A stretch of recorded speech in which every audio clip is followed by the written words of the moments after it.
Hi, this is Adrienne King. You may know me from Friday the 13th, the original First Final Girl. And you are watching Dead Curse Society.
Here we are again, folks. It's Death Curse Society and another edition of Monday Maniacs. I'm Red Crank. I got Zigzag. I got the Colonel. How are we, gentlemen?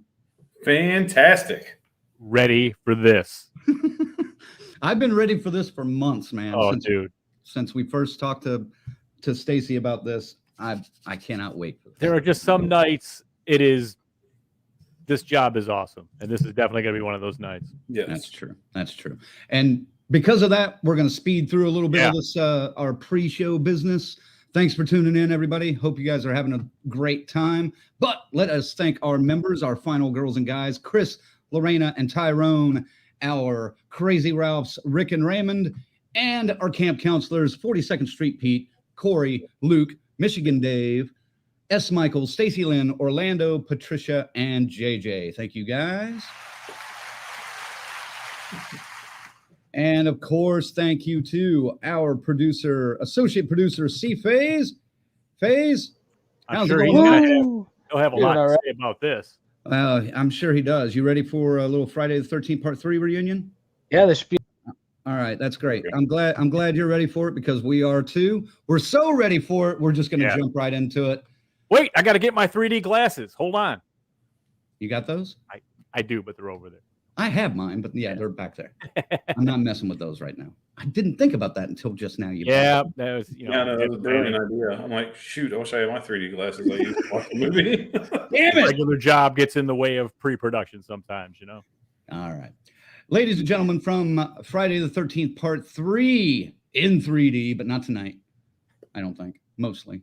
I don't know. We have a couple of cast members. First off, as Debbie, we have Tracie Savage. Welcome to the show, Tracie. Hello. Great to be here. Wow, I am so impressed, you guys. The production value that you have on this show is incredible. Your open is so polished and scared the heck out of me. Well, thank you. Yeah, thanks. Very good. Thank you very much. Coming from a multiple winner, that means something. Yeah. Well, thank you. I have a couple of those. Here, I'll show you. Well, I'm Excellent. Right. Let's see. Oh, and I got to do it the other way, don't I? This way. There, right above me, up on that shelf, are my trophies. Oh man, those are excellent. Applause, Crank. Applause. Yeah. Oh, goodness gracious. There we go. Yeah. We got the canned applause. We can do that. And also from Friday the 13th, Part 3, he played Chuck, the spirit animal of Zigzag himself. Yes, it's true. Mr. David Katims. How are you, sir? Welcome to the show. I'm just glad I could inspire somebody. Yes. Well, we always have at least one of us that aspires to some amount of slackdom, and I think that would be Zigzag in our case. So, I've Just made a for- lifetime of it.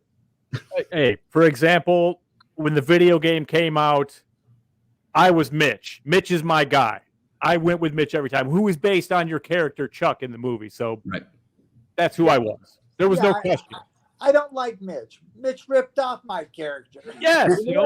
Yes. That means you didn't get a piece of it, David. No, That's no. right. That's right.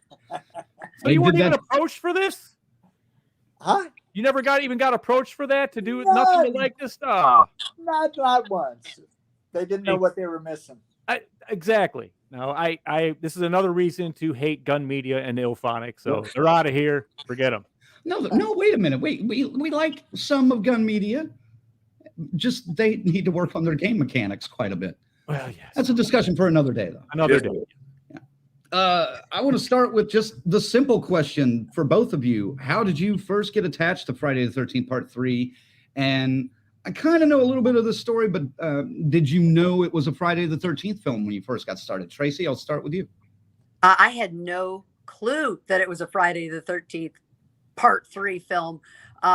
It was titled something different on the script. It was titled Crystal Japan, and they kept it very quiet. I didn't know until I think after I was cast what the movie was, and I was in college at the time, getting ready to go off and be a broadcast journalist. So I wasn't really up on pop culture. I hadn't seen the first two Friday the 13th. All I knew was that this was going to pay for a couple of years of college. So I'm in. I'm going for it. Nice. How about you, David? Basically the same question. Did you know it was a Friday the 13th film, and how did you get attached? Well, we have a background, and maybe even Tracie doesn't remember. Didn't your mom represent a guy named Cal, Harris Cal? Yes, Okay. that's my stepbrother. So this is the beginning of the answer to your question. Harris Cal was an actor and also a friend I played softball with, and he auditioned for this film first. And he was doing a lot of Happy Days at the time, so he was a union actor. And they asked him if he'd be willing to do this film, and it was non-union at the time. And he said, "I just can't. I just can't. But would you like to see any of my friends?" They said, "Yeah." I said, "Well, I have a friend, David Katims, and I got that audition from him." There's another part of this story. Tracie's mom was my agent at the time. That's right. Nice. You know, So David, we knew each other before the film. we did, and she represented Nick Savage, who was one of the biker guys. Yeah. And she also represented David Wiley, you know, the guy with the eyeball that was dead. That's like, yeah. So she had, and I think one other actor. So she had four. My mother was Judy Savage Agency. She's retired now, but she had 4 or 5 actors in that film. And it was funny because I remember Nick Savage and I would have our dressing rooms close to each other, and people would wonder, is that her, her husband, or what's going on? Brother, sister. There you go. Nice. But anyway, so that's how I got it. Now they had me come back a lot of times because they wanted me to read with the woman who was going to play my girlfriend. Mm-hmm. And the idea initially was to do a male-female Cheech and Chong. And then they didn't go ultimately in that direction at all, but that was how it went. I think I auditioned 3 or 4 other actresses to play my girlfriend. Okay. Well, David, how close is the character of Chuck to you from the 80s? I mean, you really kind of looked the part of a late century hippie back then. So, dude, what's your point, man?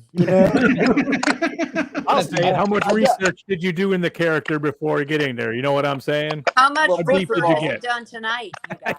That's the question. First of all, marijuana is legal in my state, Washington. So, Me too. yay! I've been a pot smoker since I was 13, quite frankly. But so it wasn't a stretch. I love it. But I did, since moving up to Seattle, I have 10 years of stand-up comedy under my belt. and I did comedy with Tommy Chong. And I told him, I said, Tommy, before I was a comic, I was an actor.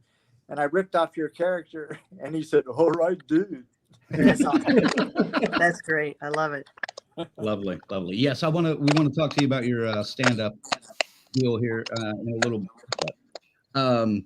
David, I'll stick with you for a second. You kind of touched on it a little bit.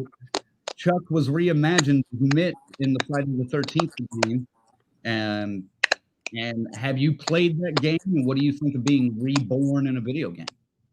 I love the idea of being reborn in a video game. And no, I haven't played the game. Again, I think we raised the issue. Why? I'm not going to do them any credit. I'm sorry. All right. See, I'll never be able to play again with Mitch, ever. That's it. He's boycotted.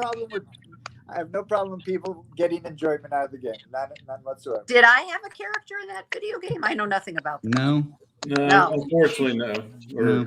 Isn't she one of the spliced ones where they mix like 2 or 3 of the girls into one? Probably, you know what I mean? But, I mean, there's a Chris from Part 3 knockoff. Yeah. And there's a Fox. They're in love with Part 3. Yeah. Well, Tracy, it's a. And there's Shelly. Yeah, Shelly's in the game. And they got a Shelly, yeah. Okay. Of course.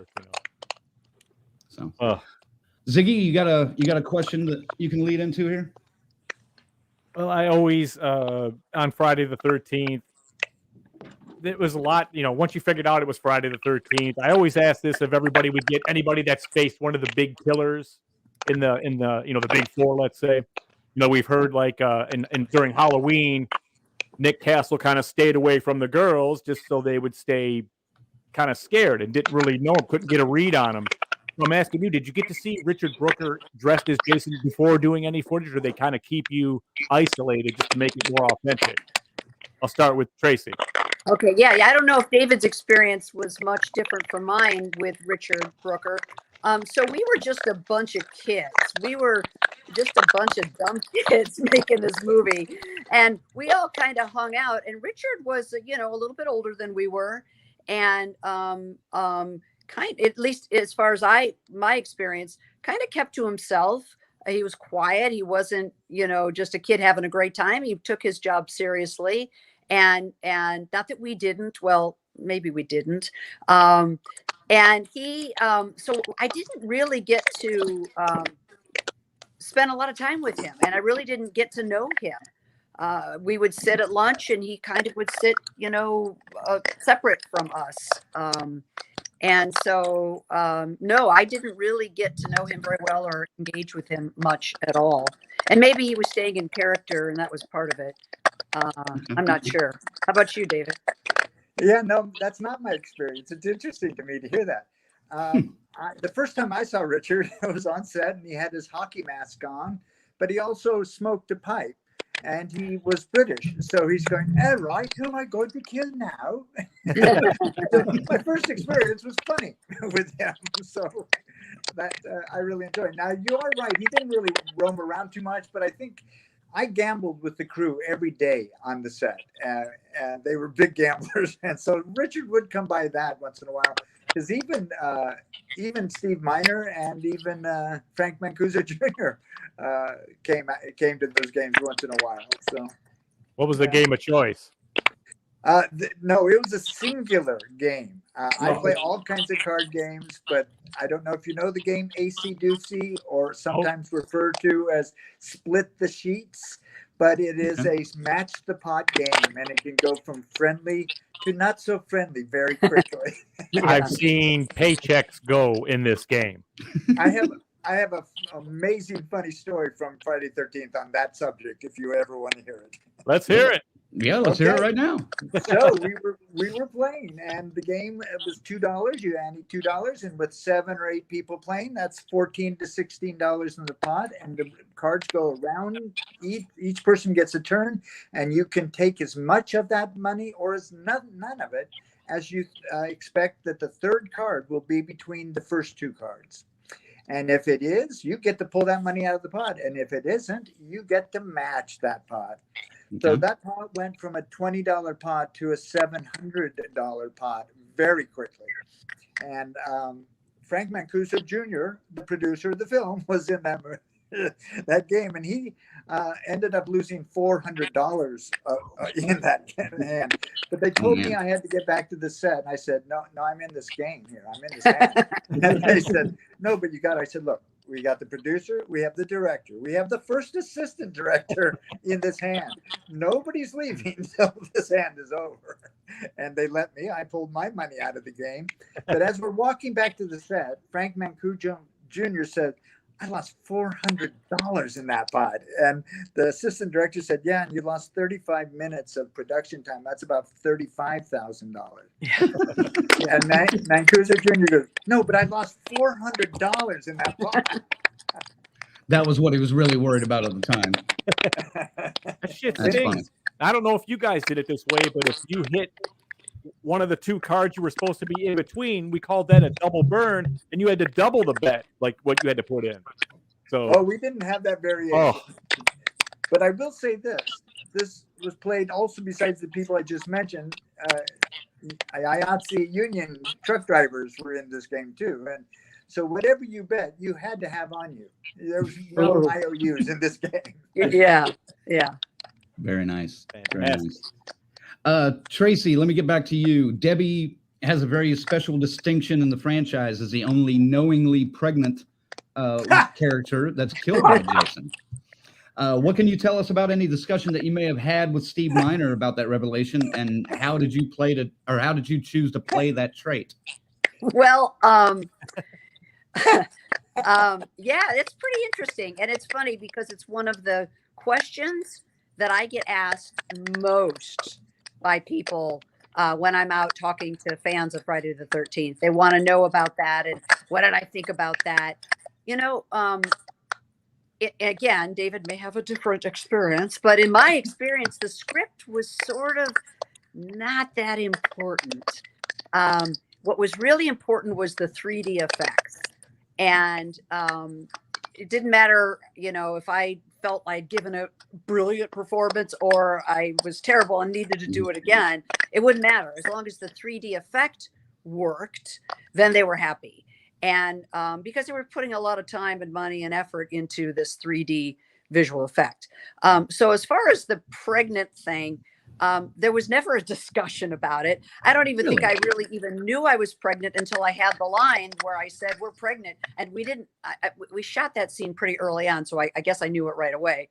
But there was never really any deep discussion. Obviously I was in a bikini and I wasn't showing yet. So I think I was, you know, fairly early on. Really early on. Right. And so there was no discussion about how it would alter my my performance. I just had to, you know, make sure that that knife came out of my neck in the right way, and the effect worked, and the 3D camera captured the shot correctly. Right. I think that was more important than story was to the movie. Okay. David, I don't know if you noticed, but I do keep muting you when someone else is talking a lot of times because there's some kind of static on your end that seems to be coming through, and we're not sure what it is. Yeah, I don't know either. I hear it too. Okay. But if I do have you muted when you start to talk or something, just wave me down and I'll turn you back on. So I just wanted to let you know about that. Should I sign off and sign back on? If you want to try that, yeah, why don't you try that and see if that clears it up? And we'll come back to you when you get back.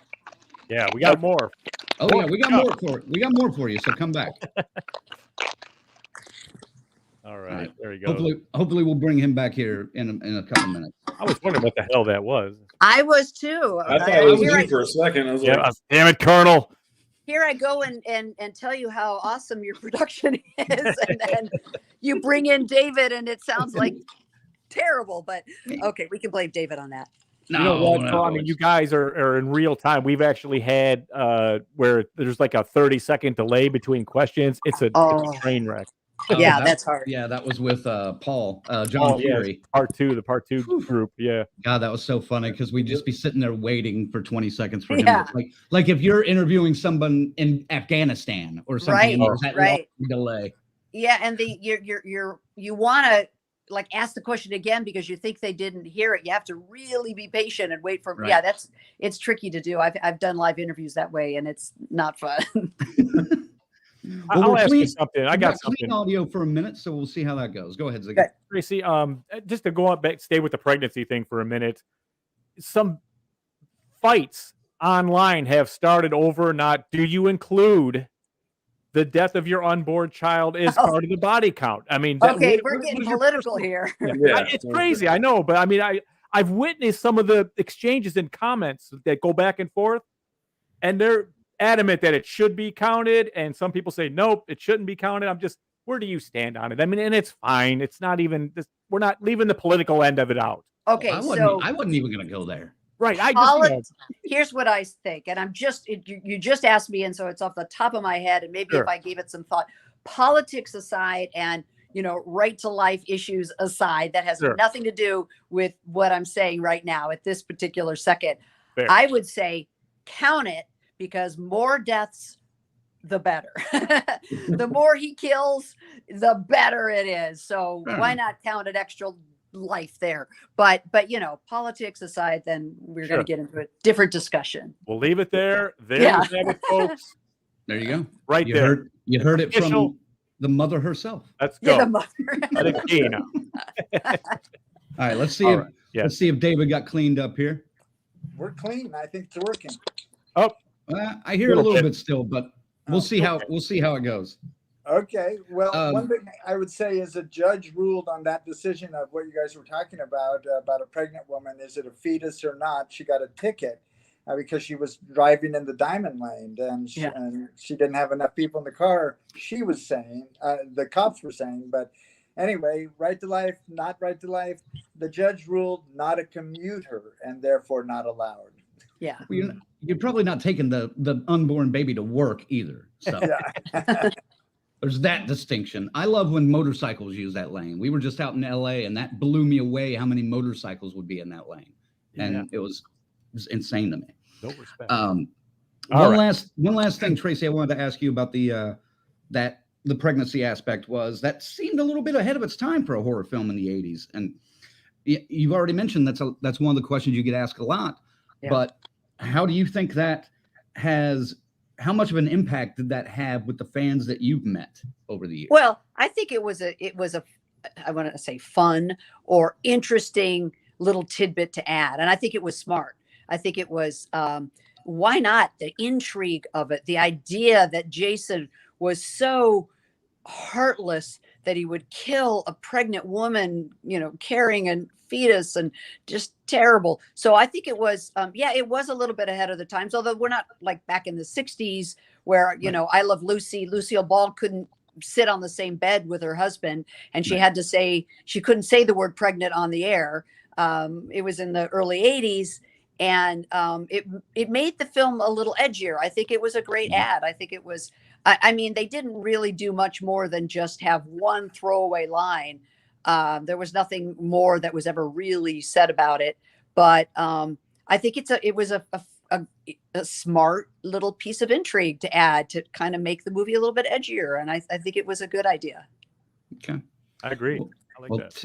Tarek says, LOL, I love Tracie. Count it because we're fine padding the body count. There you great. go. Colonel, jump in here with a question. I will. And Tracie, this is for you. I have to warn you, I come with the hard-hitting questions, okay? I love it. Bring it on. Colonel. So speaking of the 3D effects, how annoyed were you by the end of the day just having that yo-yo constantly go in your face? Well, I noticed in the final cut, they got you one time on the nose. Uh-huh. I was never annoyed. Only because I just had so much fun every day on that set. I didn't care what we were doing. It was just a fun set to be on with a bunch of, energetic, fun young people to hang out with. And we were making a movie. We were making a horror film that was, fun to put together. And I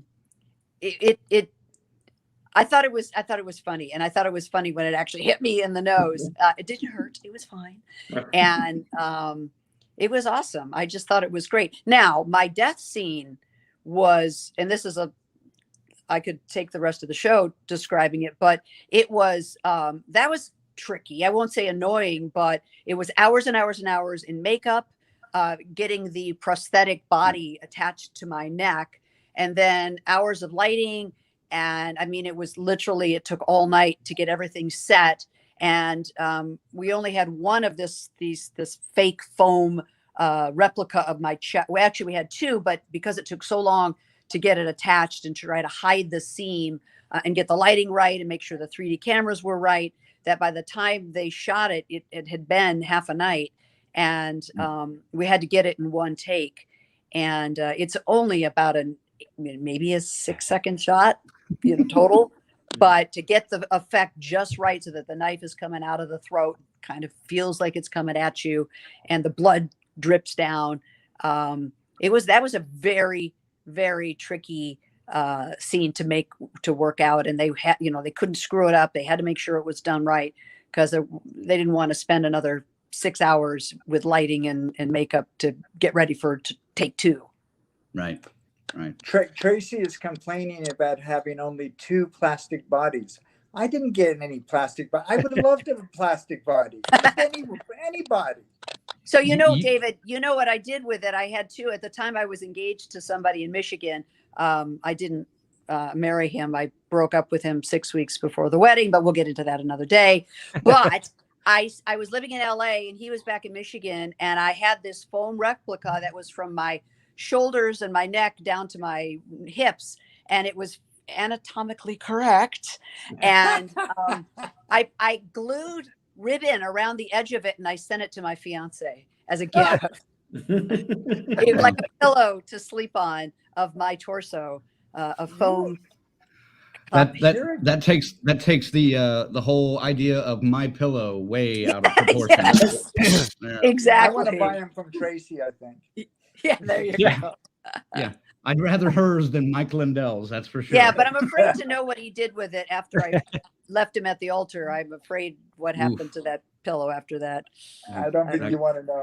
Yeah, I'm not sure. I'm not sure. We're not rated for that kind of conversation. Yeah. It was probably a steel cage match in the living room. Yeah, there you go. Like that, Now, I was going to ask you about your death scene, of course. I mean, did you, and of course, Richard Brooker, which we've already talked about. What do you remember him being especially helpful during that scene, or how did he work with you during? Was it even him? It might not have even been him there. It may not have been him. Yeah, Nope. It wasn't him. I mean, now it wasn't him at all. And I was sitting in that hammock for hours after, getting everything, after hours of sitting in the makeup chair and then sitting in the hammock for hours, or under the hammock. And the effects guys did that because you didn't see, you just saw you saw a hand come up and hold on to my head, but I don't think it wasn't Richard. Any hand will do. And then the blade came out of the front, and so he wasn't there. Okay. All right. And that's my story, and I'm sticking with it. Well, how about you, David? What do you remember about working with hopefully Richard Brooker during your death scene with the fuse box? And I'm glad your beautiful beard did not catch fire during that. My death scene was kind of funny. But he was in the basement when we shot this, just I guess to give me perspective, because he was very tall. And really, when you get a punch or get assaulted in a film, it's the person who's getting assaulted that sells it, because they have to make a big guy like Jason look really scary. So I get thrown into an electric fuse box. He doesn't do that. I have to do that for myself. But he was there so that the springboard that was right in front of him was what I used to jump. And they had stunt coordinators, and they did everything. They ran through everything. But it seemed safe enough that I thought I could do it. And then he said, so what's going to happen is these sparks are going to fly. We want you to just turn your head, and these sparks are going to fly. And you won't get hurt because you're looking in the other direction. And I said, oh, okay. And then they go, they get ready to roll, and they go, okay, everybody 30 feet from this thing. And I go, what? Wait, what? But it was That not sounds there. about right. You said it was a non-union project, right? It sounds No, about right.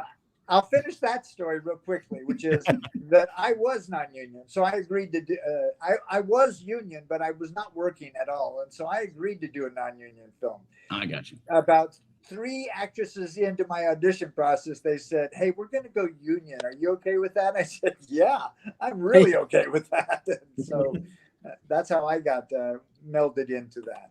There we go.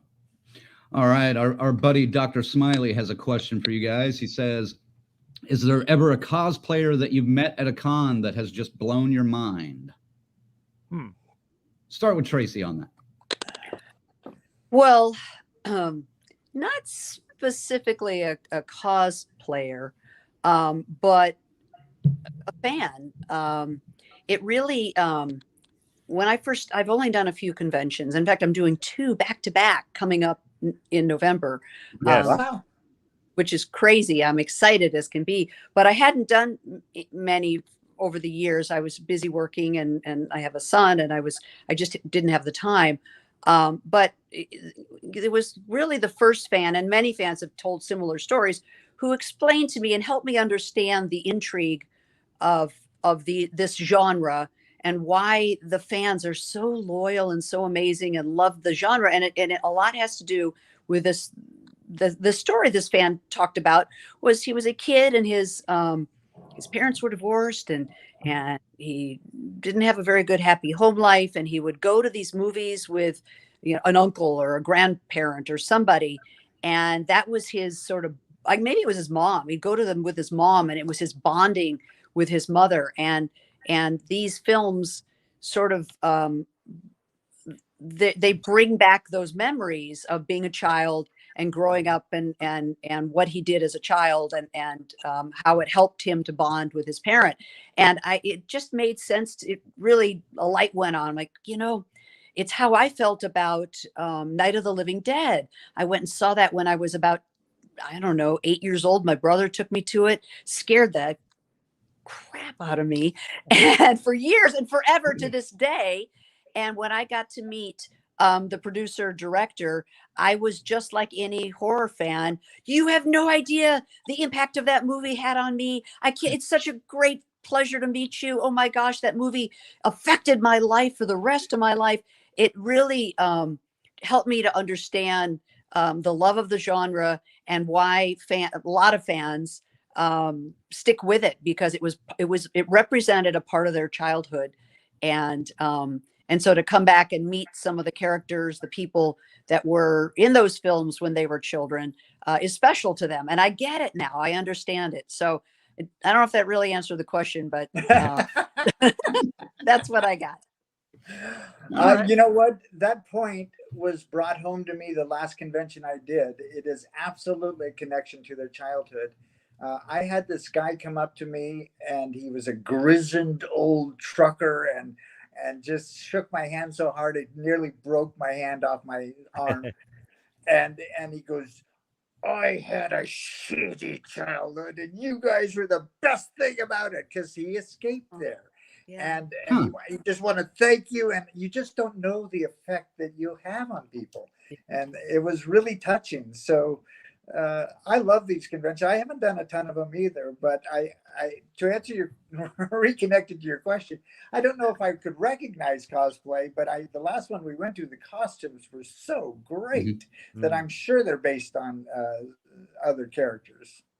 Most of them, yeah. So there are some original ones. Actually, the asker, or the person that asked that question, he's got a pretty original cosplay that he goes by called Dr. Smiley, and it's terrifying. It's creepy as hell. But we met this guy in Albuquerque, and he's a lot of fun. So speaking of conventions, Sparty the 13th says, just wanted to say I met Tracie in Blairstown. She's so nice. Oh, that's nice. I had a great time in Blairstown. That was a small, intimate convention, and it wasn't really even a convention. It was kind of a reunion.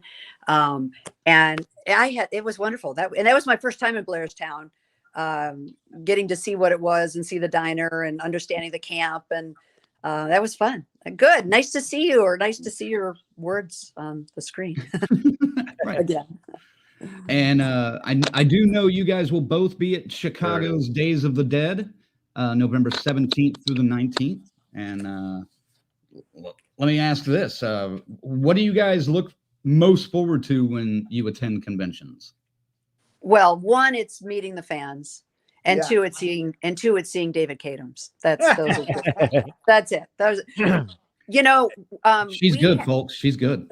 No, I'm honest. We have so much fun when we get together, because we haven't gotten together year after year for 40 years. Mm-hmm. And, between Larry Zerner and David and me and a few others, it's a blast. It's a fun. We just make each other laugh and have a great time. It's just nothing but fun. I mean, yeah. And the one other place I recognize that I actually did get to know more about Richard Brooker is at these conventions, because he early on liked to go to the bar a lot. And if you could think of well, anyway, I had great times with him there. So I hope that anybody in Chicago will come out and say hi, and anybody who watches this will let us know that you saw this, and I would love to meet you. We're there, like you said, November 17th, 18th, and 19th, Crown Plaza, Chicago O'Hare Hotel, and I really look forward to meeting all the different, just the different fans, horror fans, and seeing seeing their costumes if they have them, and hearing their tales, their experiences. And then I'm going to be in London the weekend, the week before. Wow. I know. I can't believe I'm going to London for the weekend. I sound so fancy. Thank God you speak English. Yes, exactly. Well, barely. I'm a college professor, but I don't have a class on November 10th, which is a Friday, and I don't teach on Mondays. So it's working out that I'm leaving on Thursday, and I'm there Friday, Saturday, and Sunday, and I fly home on Monday, and then I go back to my college class on Tuesday. But that's the London Comic-Con, and that's in Olympia at London's West End. So you're not coming to that, are you, David? No one took care of me. No, but one of our fans, Carrie, if you're watching, there you go. We've been talking about, when are you going to have a con that comes close to you? Hopefully that one's close to you. Carrie lives in London? She does. Oh, good. I don't know if she's watching yet tonight, but she normally pops in for a little bit at some point. But. Nice. It's late there. Yes, it's very late there. Yeah, right? Yeah, really. David, you already mentioned it, but you also are a stand-up comic. I actually used to own a small comedy club, and that was a blast, working with the Traveling Road comics. Can you tell us like one of your favorite bits, like a short version of one of your favorite bits that you do? Well, no, because that's not how I work. I'm not going to go right in. I tell stories, and okay. But I will tell you a great joke that I just heard, and I'll even reference it, because comics like to not steal each other's jokes. And this was told by the wife of Michael Keegan Key. No, Keegan Michael Key. Yeah. And they were asking them, his wife is white, he's black, and asked about what the, different senses of humor, and she's Jewish. And so he said, well, you should explain it to his wife. So she said, well, here's a small example. A wife looking downstairs says, Murray, come up and make love to me. He looks up at her and he says, all right, but I can't do both. Well, there you go. Oh, wait. I love jokes that get to a point extremely quickly. And if they confuse you, even better. Yeah, you got to think about that. Yeah. Well, do you have any upcoming dates for any of your shows out there on the West Coast? Or are we still doing the lettuce? Life has gotten in the way the last couple of years. And so I haven't been doing a ton of comedy, maybe a corporate gig here and there, but not a ton. But for me, going back to your point, it had been a surprise, because I've been an actor in LA forever, and I didn't ever intend to become a comic, but I thought of a 5-minute idea, and I took it to a comedy club, and he said, "Start coming out." And so I built it into 10 minutes, and then 20 minutes, and then 30. And started going down to LA and doing the improv. And but the talent that comes out of this Seattle area is just amazing. I mean, just really good and so fun to just build on a joke and build on another joke, and some material just walks right into you. Right. You want something that I wrote. Okay, so this is just stupid joke, but it was like my family and I went to a barbecue place up here, and it was in an old house that had been once a birthing center for midwives and things like that. And they turned it into a barbecue restaurant, which I thought was peculiar. But they told you about the history of the house in the menu, which I thought was really a bad marketing choice. Because nothing says delicious like hickory smoked children. What the hell, man? There we After birth burgers. That's what I was looking for right there. That is exactly. Ziggy, jump in here. You had a question about this. And unmute your mic. You're still muted, buddy. See, there it is. There you go. I had to clear the pipes earlier. It's all that weed. I want to ask you, is the Lettuce or Amuse You Comedy Traffic School still a thing? It could be. This is what happened there. I wasn't even a comic then. I was just a funny actor in LA. And in California, if you get a traffic ticket, you can get it erased off your record by going to an 8-hour defensive driving course, which is usually taught by off-duty cops and is pure torture. But I worked for a company that hired comedians and comedic actors to teach it. And I did it for 8 years. It was quite fun. That's, I think that travels the country. Maybe not yours, but that idea, I've heard of that in areas around here too. I think Adam Carolla used to do stuff like that too. Something along the same lines. He talks about that on his podcast once in a while. Mm-hmm. Well, ours was actually really the most successful in California. There's like 75 comic teachers. And it's just crazy successful because, given the choice of dying of boredom or getting a laugh at least every 5 minutes was worth it. It would make it almost worth getting a speeding ticket. No. No. Probably not.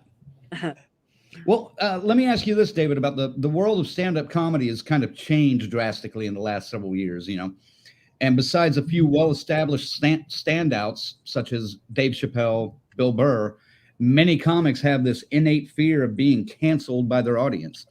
How have you navigated that change in the culture? Or maybe if you're not too directly, affected by it, since you've been kind of out of it a little bit, how do you feel about that shift in the culture? And oh, well, I absolutely hate that shift in the culture. I think it's ridiculous. And if I was doing a lot of stand-up today, I would ignore it. I would be a Bill Burr kind of comic, could say and do what the hell I wanted to say. And if someone's offended, they shouldn't be coming to a comedy club. Oh. So, look, if I'm out in your church and I say something offensive, you have every right to get offended. But if I'm in my comedy club, that's my church. That's my home. Right. And I don't think anybody needs to apologize for it. Also, my parents taught me to have a thick skin. I have one. I encourage everyone to have one. It's good for you. Agreed. Definitely. Colonel, do you got a question here? This is for Tracie, because I find this fascinating. So obviously you've done well in the news reporter and anchor. What was your career like going from Flint to Dayton, Ohio, which I wish you would have came to Cincinnati before going to Los Angeles? Well, I love Cincinnati, by the way. What a great city. In fact, I was in Dayton for 4 years at the CBS affiliate there. And we used to say that the best thing about Dayton, Ohio is that it's only 45 minutes from Cincinnati. Nice. And so my first job out of college, I was at University of Michigan, and my first job out of college was in Toledo, Ohio. And I'm a college professor and I teach journalism now. And I tell my students, if you're going to pursue a job, as soon as you get hired in a little tiny market like I did in Toledo, the first thing you're going to do is work to get the heck out of there. And so I was there for 9 months. And the first day I started putting together my resume tape and to get a second job. And then my next job was in Flint, Michigan. And I stayed in Flint for 9 months and then got out of there. That job in Flint was awful. It was a horrible story. They had terrible ratings. We drove Chevettes as our news vans. And I was one man. We did it. And we used to bring a blow dryer in the car that plugged into the lighter because the cameras would freeze up in the wintertime. And so we'd have to use a blow dryer to kind of warm it up. And I was a one-man band. I shot my own stories and it was a 3/4 inch camera, big, huge honking camera with light belts and battery belts that were like 4 inches thick, and carrying the heavy sticks, the heavy tripod and the camera, and driving that crappy little car that would break down all the time. It was a nightmare station, but I stayed 9 months, again, put together a resume reel, and then moved to Dayton, Ohio. And Dayton, Ohio, actually, it was the highest rated CBS affiliate in the country. And they had all the whistles and bells of a major news market. We had helicopter, satellite trucks, microwave vans. They had money to spend. I got to cover major stories, not just in Dayton, but I went to, conventions, Republican convention in New Orleans. I went to a major disaster in Shadyside, Ohio, which is right on the Pennsylvania border.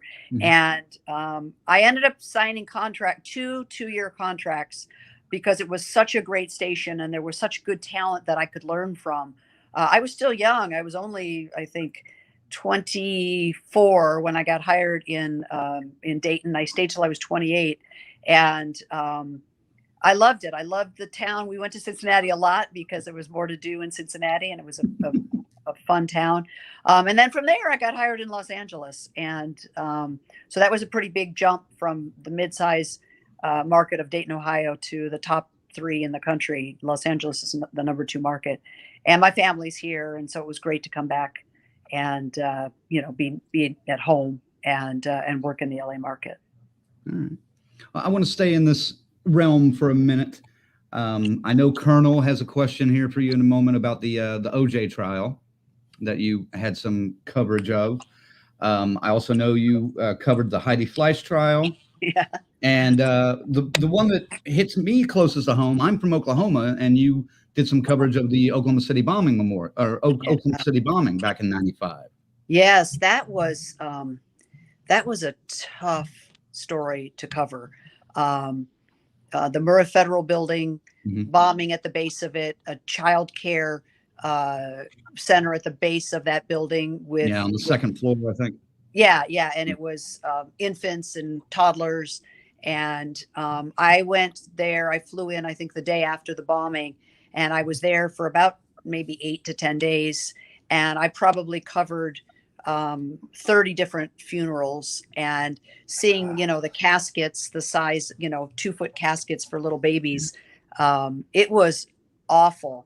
And because it's if you're from there, it's a small enough town that everybody knew someone. Everybody I interviewed knew someone who was affected somehow, or they were affected. Right. And they cried on camera every time I do an interview. And so I'm, sucking it up so I'm not sobbing while I'm interviewing these people. And then I had to go live right away. And that was quite a tough experience to cover. It was emotionally tough. I think I cried the whole way home on the airplane. And I think I had PTSD for days after covering that story, because it was just so sad. So many innocent kids and people. And it was 187 people died. It was some awful number. Really terrible situation. You mentioned that, it's such a small town. Everyone knows somebody affected. My girlfriend was in a building next door at work when that happened. And I was in another town. I couldn't reach her. It was a nightmare. Yeah. So I appreciate you covering that. When we were in Oklahoma, I took Zigzag and Phase to the memorial. I don't know if you had a chance to go to that. I have not. I mean, I've seen news reports on it, but I have not man. been back since I haven't been back since the bombing. I have not been back to Oklahoma City since then. You know what? It's really heavy. I don't know. I mean, I don't even know if it's something you would need to see. You know, based on you've seen it firsthand. It's beautiful, but it's one of the heaviest things I've ever seen. Oh, I'm sure. Yeah. Right. I'm one of those that likes to go to the historical points when we're traveling around for conventions and things like that. And like I said, I'm from Oklahoma, but when they came to town, I was like, you guys, I know where we're going after this con. So I'm glad we went, but still, it was still like, man, that was tough. Yeah. Colonel, jump in with your OJ question. All right, well, it's going to be odd following after that. I'm sorry. It just feels like an odd transition. I wanted to get the heavy shit out of the way. I know. I appreciate that. Thank Can you say shit on the show? You can. Yes, ma'am. Oh, yeah. Okay, I just was wondering. Well, all right. We have been fairly clean tonight, which is kind of surprising. But It's a good thing. We're being professional tonight. We grow up when we have guests, you know. Not all the time. Don't grow up on my account, guys. I have been smoking weed here the last, Oh man. All right. All right. Speaking of the O.J. Simpson trial, and Judge Ito, wanted you to come to the witness stand and give up your confidential resources. How unprecedented is that?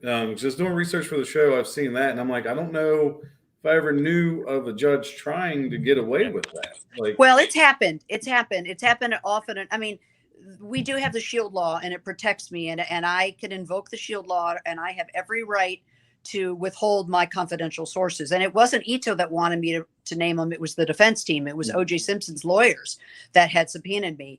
They had a working theory that it was the cops who were framing O.J. Simpson, and it was the cops that were leaking stories to make Simpson look bad.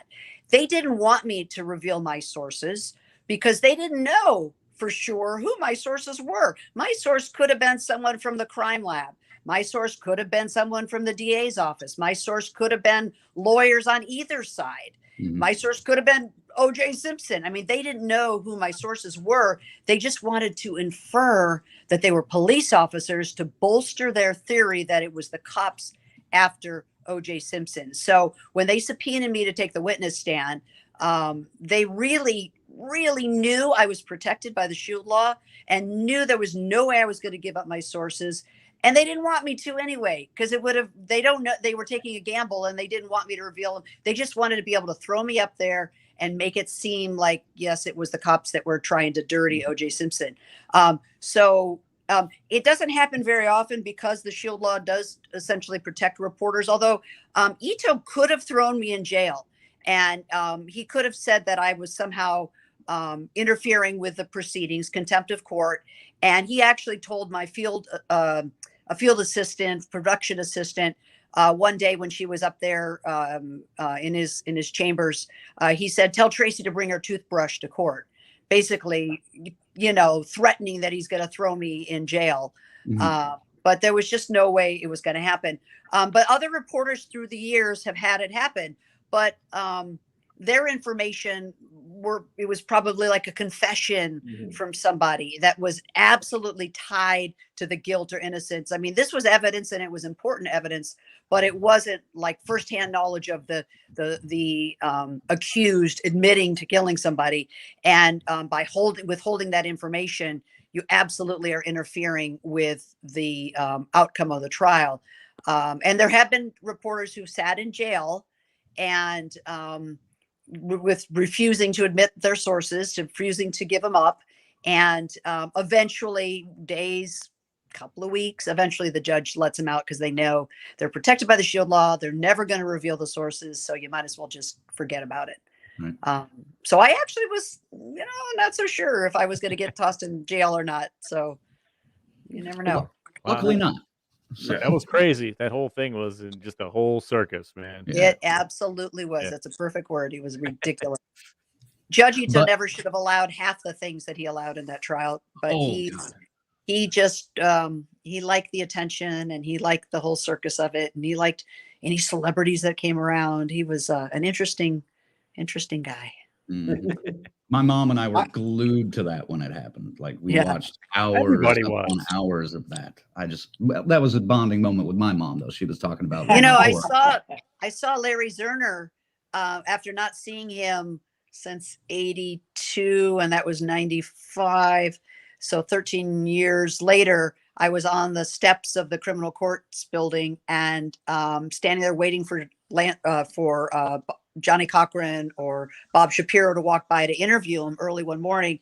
And this very nicely dressed, slim young man walks by me and says, "Tracie, you don't remember me, do you?" And it took a minute. He didn't look like the Shelley that we know and love. He had grown up and changed. And anyway, it was really fun to run into him. He's a lawyer, and he was in to cover a case, some kind of trial in the same building. And he walked by and said hello. And that was funny. I hadn't seen him in a long time. Nice. I worked in the litigious downtown LA area during this trial. And I worked for an attorney service, and it was quite interesting. It was such a racial division in LA of how they wanted this outcome to come out. And my boss at the time was a black man, and he absolutely believed OJ was guilty, but he didn't want to tell anybody that. So he told me his feelings, but he wasn't going to share it with anyone else. I think if that verdict had been different, that town would have burned down. Yeah. There would have been some crazy violence, but I don't know. Hey. I'm kind of a news junkie, and I've worked for multiple newspapers in my youth and growing up. Started a newspaper with my brother when I was 11. Started a magazine when I moved to a college town. Studied journalism in college, but with the advent of the 24-hour news cycle, and then now party-leaning cable news networks aimed at ratings more than they are necessarily information, the profession has seen better days in public perception. What do you feel has damaged journalism the most in today's society, and how do we course correct it to make the general public trust the news again? Well, that's an excellent question. And I don't know if there's any way to turn it around, because it's all about, first of all, they're fighting for ratings. They're fighting for dollar. The internet destroyed television and radio because it took big chunks of the advertising dollar, and people were getting their news for free. CNN.com, and they were getting the news for free and not watching local television or network television. And so I don't know if there's any way to change it. You just have to be an educated consumer and know the difference. And I teach journalism. I teach students who want to go out into the field and be reporters. And the main thing I tell them is that those hosts that are on MSNBC and CNN and Fox, they are infotainers. They are not mainstream journalists. The journalists who are out in the field are the ones that were trained to be fair and unbiased and balanced and get both sides of the story. It's the ones, the hosts who are behind at the anchor desk that are spewing their opinions, because I mean, my students know you are never to include your opinion in any story, and they lose a lot of points if they, write their pieces with their opinions in it. I tell them there is a huge difference between the mainstream journalists who are educated to be fair and balanced and unbiased, and those hosts. Unfortunately, the hosts have become celebrities, and they're what bring in the eyeballs, and that brings in the advertisers. And it's up to us now as consumers to know the difference between, the BS and the slanted news and the fair and balanced news. And it didn't help when our former president was calling reporters the enemy of the people. Enemy of the people. Right. Yeah, that didn't help at all. Right. So we're fucked, basically.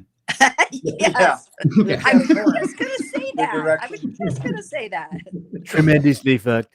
Yeah, tremendously fucked.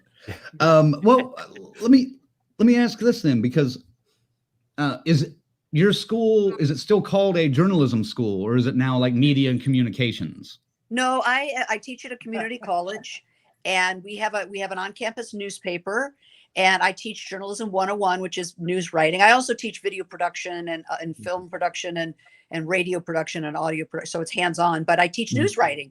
I teach basic news writing, and then they take my class, and then they become a reporter for the campus newspaper. And it is absolutely a journalism degree. It's an AA degree, and they'll go from our campus to a 4-year school. A lot of them go.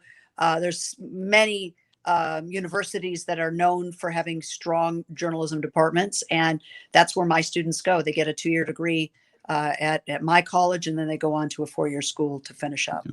Because the school where I went and studied was, it was at the time it was the Paul Miller School of Journalism. Now, 30 years later, it's somebody else's name, School of Media and Communications. And okay. It every time I drive by that building or walk by that building, it pisses me off because I just feel like journalism has taken a huge hit, and I don't like it. It has, but it's, the most important thing to keep democracy alive. Journalism must thrive, and we have to have a functioning journalism.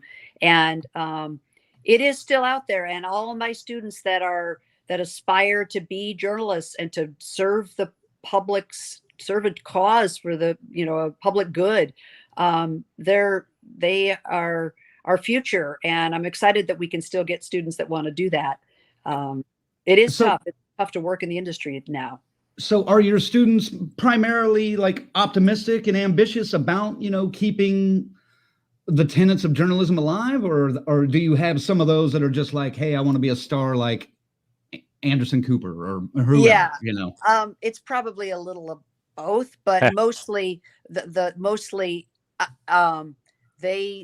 believe in it, and they want to go out and cover stories and report stories and break news. And they do actually. These student journalists are breaking stories and doing great work. So, I think you get a little of both. I mean, right now, everybody wants to be an influencer. They want to know social media. They want to do social media. They want to be, have streams somewhere. And so, we grab those people and say, look, you got to learn to write. I don't care how fluff your stories are. And you have to learn to write. You have to learn proper AP style and how to tell a story in the inverted pyramid style, who, what, where, when, why. You got to learn that. And you got to spell right. And you got to, have correct punctuation, and you got to be meticulous. And, I stress that. We stress that no matter where you go, if you're going to be in communications or media relations or PR, you have to be a good writer. And that's the basics. Gotcha. Yeah, in stand-up comedy, of course, writing is required. And I really hone my writing skills by that, because in comedy, you want to make a joke shorter, get to the point faster, make people laugh. That's very important, but you don't have to make it a small novella. And I really appreciate anybody who can get to any type of communication in a very clear and quick way. Right. BK, one of our viewers, wants to know, probably already asked, but what school does Tracie teach at? Which is not very proper English writing. BK, but thanks. Tracie teach. That's all right. And that's 5 points off, but that's okay. That's right. I am a full-time tenured professor at Pierce College, which is part of the LA Community College system. There's 9 campuses in Los Angeles, and Pierce is in Woodland Hills. And it's a beautiful campus and a really great school, and I love it. It's my best job ever. I was an actress for 20 years and a journalist for 30 years, and now I've been teaching, and I love this job more than anything I've done before. I am grateful every day I go to work. I feel like I'm the luckiest person in the world to be able to help these young people. I have 1 biological child and like 300 adopted kids that I mentor and help, and it's pretty awesome. Nice. I love it. I'm a little more optimistic myself now, knowing that someone like you is out there trying to teach the youth. Yeah. So. Steering the right way. Yeah. Yes. I try. Yeah. Ziggy, I'll let you ask a question after I point this out. BK wants to know, where can one go to learn at? He's just playing around. Ziggy, go ahead. Right. I'm going to steer it back into Friday the 13th. You know, sorry, we're getting all over the place here, but this is what people want to hear. And Tracie, you kind of touched on this just a little bit. You said you hadn't seen any Friday the 13th prior to your involvement in the third one. And I don't know about you, David, if you'd seen maybe Halloween or Texas Chainsaw Massacre leading into it, but you two are among the first people on Earth to see the new look, the Jason prototype that would be there for the next 40 years. What was that like seeing that the first time? What did you think? First impression. David, start with you. Well, I don't know that I knew what Jason looked like because I did not see the first two films either. So for me, I thought it was just wonderful that our film was able to create the hockey mask as a iconic horror film prop forever and ever. It's wonderful. But yeah, you know, it wasn't, when you work on the film, it's not like the villain's that scary. Right. That's where the acting comes in. But it is, you know, the biggest thing I learned about horror films is the fear comes from the sound, the music. That's everything. I was watching them edit this film, and I said, "Gosh, it doesn't seem very scary." So there's no sound yet. Wait, watch this, and he clicks a few buttons, and then you know, and you're going, okay, my God, I'm watching Jaws, right? All you have to do is have a picture of the ocean and you start to get scared. Well, that's the thing that can be achieved in horror films. It's really fun. Nice. And Tracie? Tracie, the same question, I guess? Same question, yep. Same answer. Same answer. I had no idea. I don't even think I was moving away I was moving to Michigan. I was done acting. I'd been acting since I was 2 years old, and this was the last thing I was going to do. And I was really just working to make money to pay for college.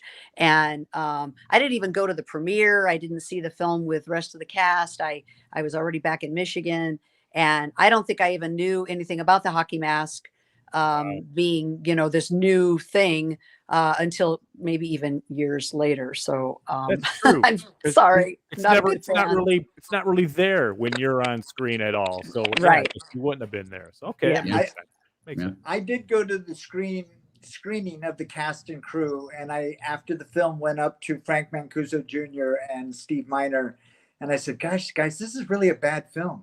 They laughed. They said, "You know, it's named Friday the 13th and it's in 3D. It's going to make so much money. We don't care." By the way, third most attendance of any Friday the 13th in the franchise, approximately 11,762,400 tickets sold. So there you go. Yeah. What was the first most? What was the first most attended? I don't have that. Oh, come on. I'm assuming, you know, yes. What the hell, Zach? Find out, please, right now.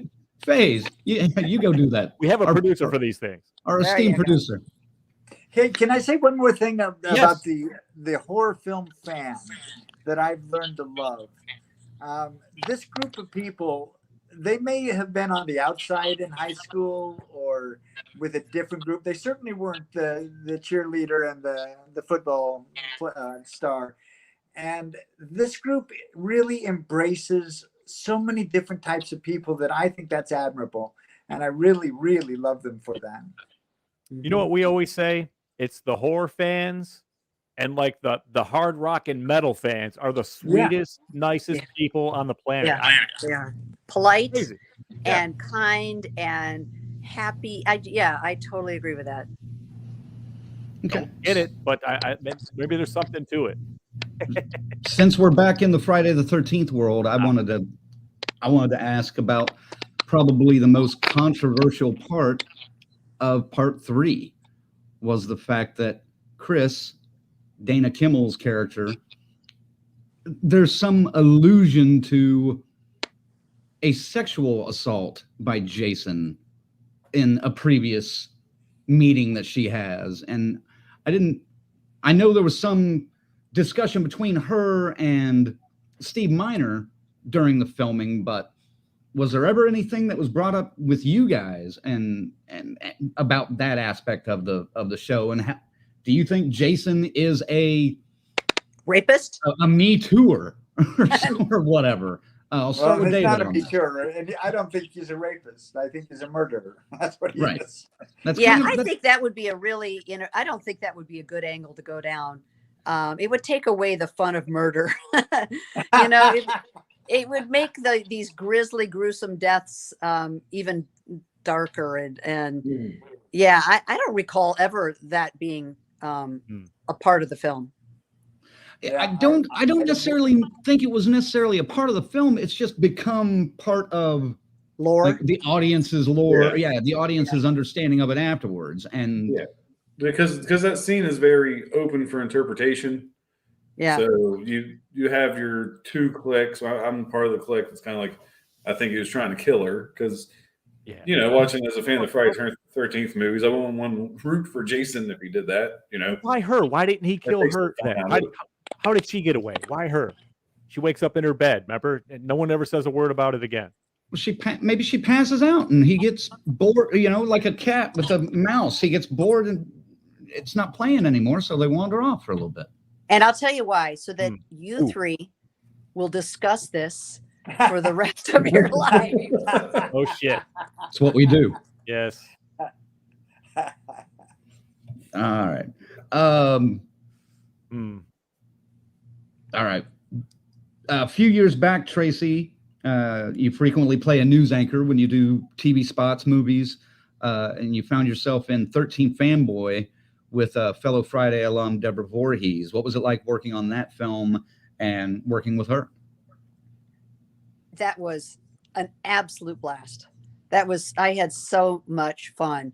Remember, I quit the business after Friday the 13th, and I played a news reporter a couple of times through the years. But when Deborah Voorhees called me and asked me to come and play myself, basically, I played a college professor that gets murdered.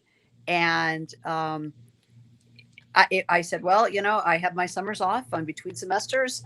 Yes, I'm there. I'd love it. And I hadn't read the script. I still haven't read the script. But she was fun to work with. She was a very wonderful director, very professional. And, the low budget films, there's such a feeling of everybody pitching in and helping. And they're so fun to work on. I mean, big budget films probably are too, but I haven't done that many of those. But low budget films are a blast. And the energy and the excitement of being on the set. I loved it. I was thrilled to be a part of it. My death scene is absolutely the most amazing death scene you're ever going to see. It was an epic beyond belief. And I was covered in blood for like the next week because it stained me, and it was everywhere. It was in my bra and my underwear. I had to fly home that day, and it was pink. My skin was pink from the dye and the blood for literally a week. No matter how much I showered, it just wouldn't. But it was awesome. It was just, I had a blast. I was so glad I did it because it was so much fun.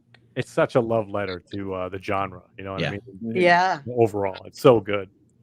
Yeah, we've had Deborah on the show when the film came out, and Vincent, who played the killer. Oh, yeah, I love Vincent. I played his reporter for a couple of his Never Walk Alone films. He asked me do a little reporting, news anchoring thing, and so that's been kind of fun. I think I've done 2 different things for him.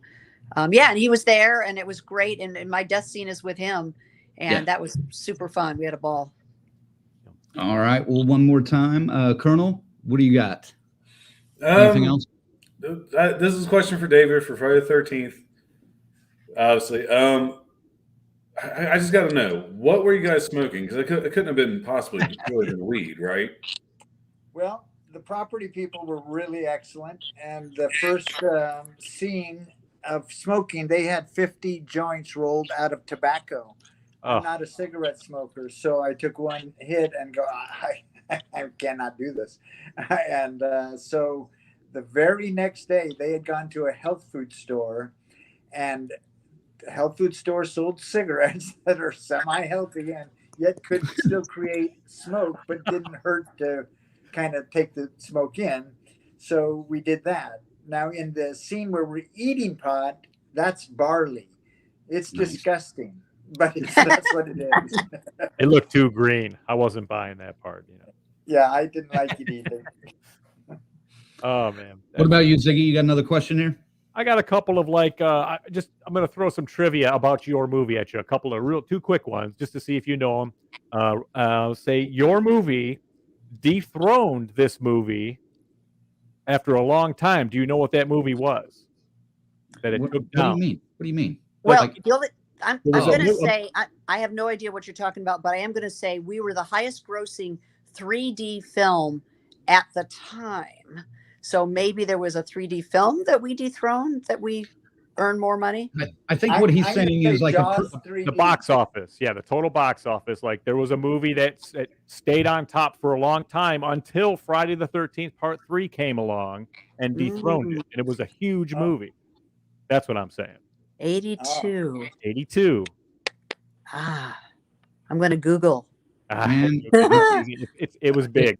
If this was Who Wants The to Be a movie Big? Millionaire, you could. The movie, no, it's not that one. That one came a couple years later. If this was Who Wants to Be a Millionaire, you could maybe phone home to ask somebody the question.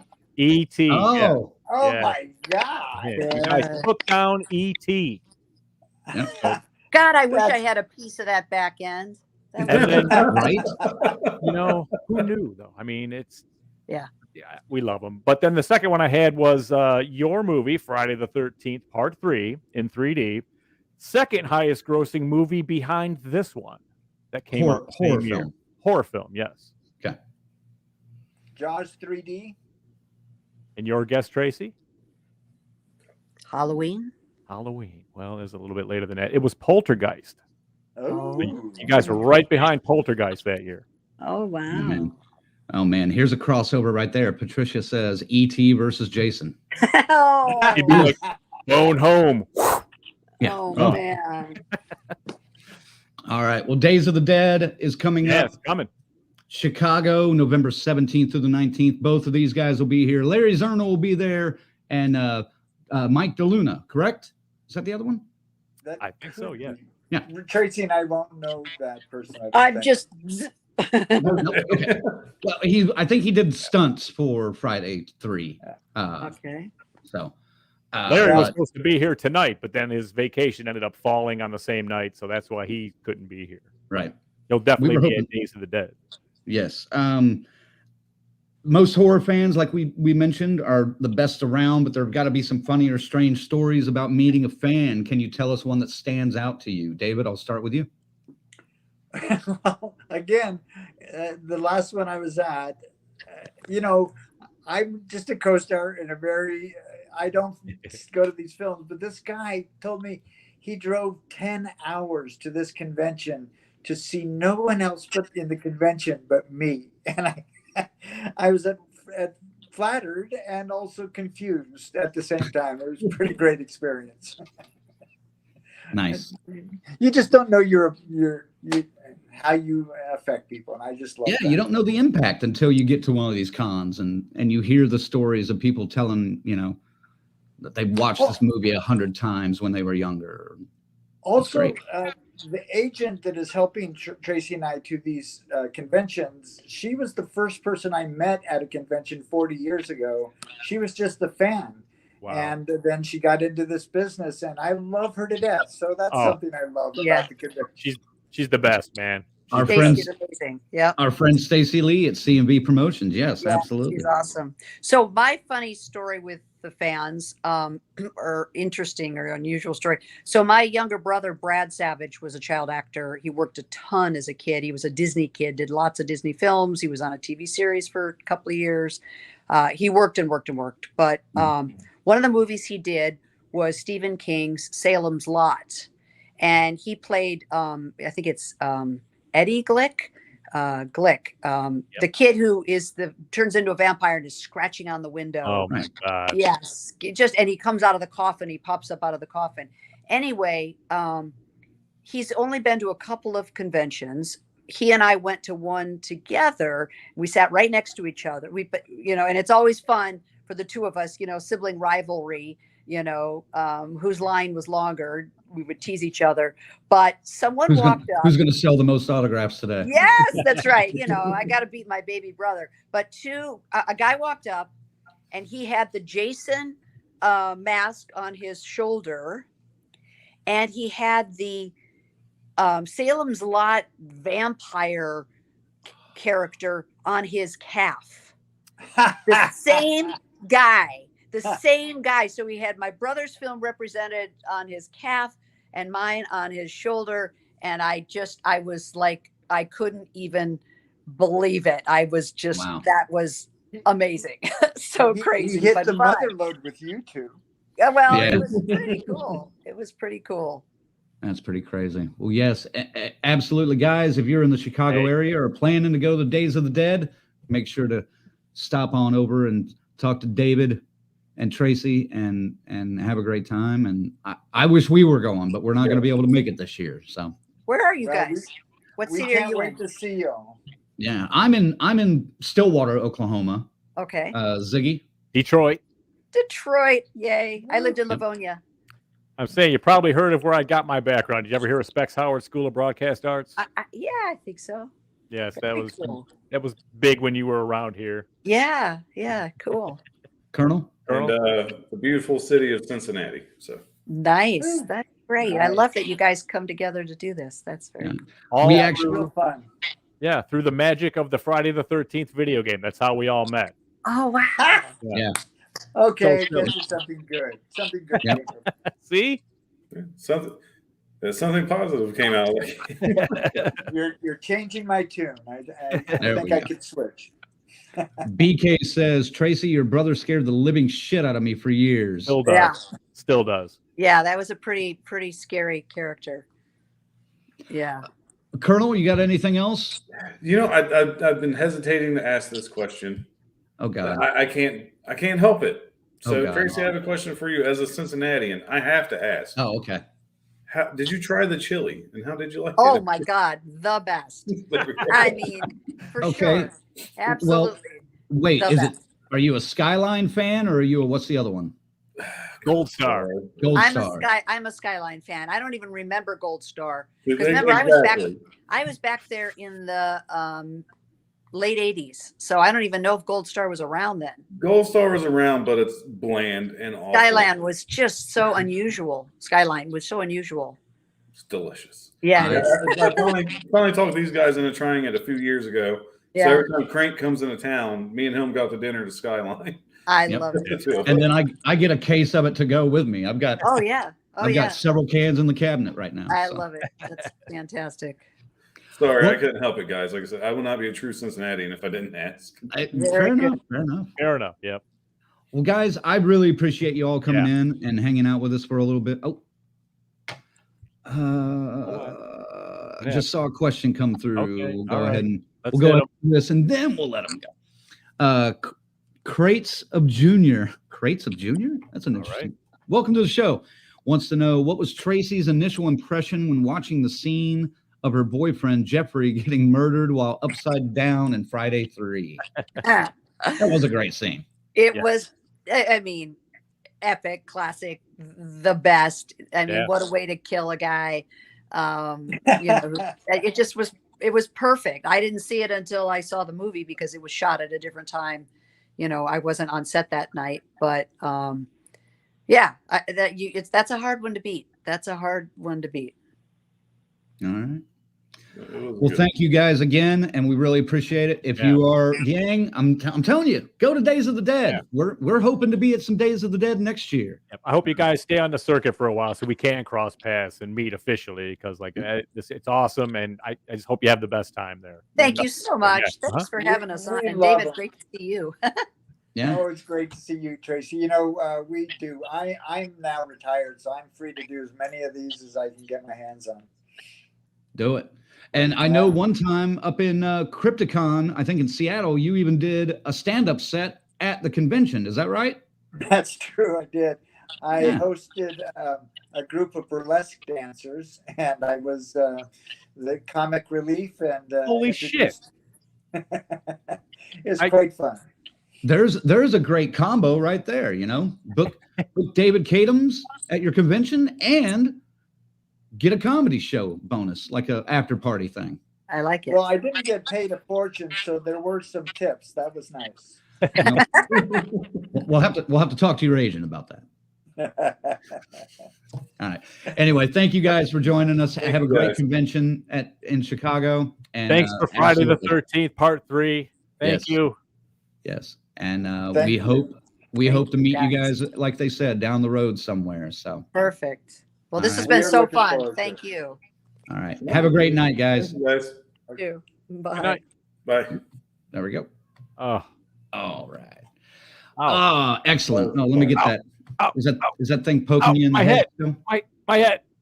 There Oh, we go. Let me get that out of there. damn. That was great. I love that. It was I fun. love that. Sorry, And- man. So she said, "Yeah, I've been in Cincinnati." I'm like, "Don't ask about the chili. Don't ask about the chili." Oh, that's fine. I was being Why not? professional. I couldn't help it, man. We've Well, I had like- so many colorful answers have come from opinions on the chili. I welcome it. I like the fact that I was able to use the term heavy shit while David Katims was in here.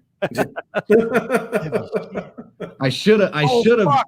I meant to should've. ask him about that. I wanted to ask him about the no wiping thing in the fucking Friday the 13th. He's one of the other ones. I'm glad we didn't go there. Jesus Christ. Well, Why would you want to talk about that? Inquiring minds want to know why No. won't they wipe? No. Spoiler alert. They don't Listen. wipe. I'm just They're saying, not really shitting, Zag. They don't if need there's to a machete coming in, I'm wiping my ass still. That's all I'm saying.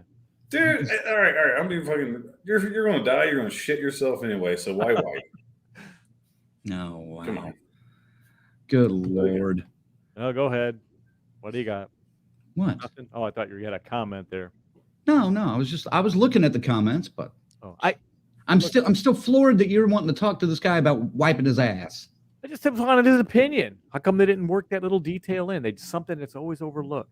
Demon doesn't wipe his ass. The other guy in part 3 didn't wipe his ass. And he's touching food. He's touching food and rabbits. What the Raw fuck? dogging that shit, man. You got pink eye at that fucking store. Yep. Can we change the subject? And Please. but then it's going to be like rabbit fucking conjunctivitis. It's even worse. Okay, can we Dude, fucking could you imagine if Dude. you got fucking those little balls of toilet paper with shit on them? underneath Oh his my fingernails? God, dude. Ugh. It would be ruined, man.